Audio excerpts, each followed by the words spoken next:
Pemirsa, setelah ditutup sejak Maret 2020, daya tarik wisata atau DTW Ulun Danu Bratan kembali dibuka untuk menerima kunjungan mulai Jumat 10 Juli.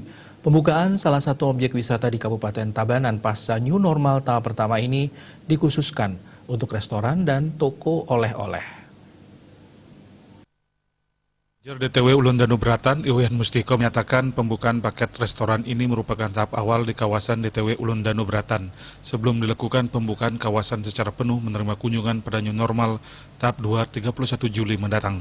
Pada hari pertama dibuka, pihaknya memberikan diskon 30% kepada para pengunjung. Di hari pertama ini sudah ada sejumlah pengunjung yang datang ke kawasan, namun tak banyak yang merupakan wisatawan lokal.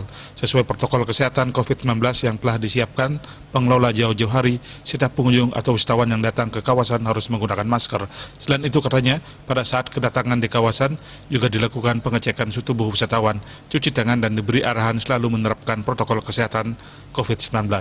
Penerapan protokol kesehatan COVID-19 di DTW Ulun Danu Bratan bahkan melibatkan kepolisian sektor Baturiti untuk melakukan pemantauan. Sementara itu pada New Normal tahap 2 nanti, DTW Ulun Danu Bratan memberikan banyak alternatif pembelian tiket masuk, sekaligus mencegah antrian bagi wisatawan yang akan berkunjung, yakni calon pengunjung bisa membeli tiket secara online, bisa juga menggunakan Quick Response Code Indonesian Standard, KRIS, dan juga dengan cara pembayaran tunai di loket. Manik Bisnis Bali melaporkan.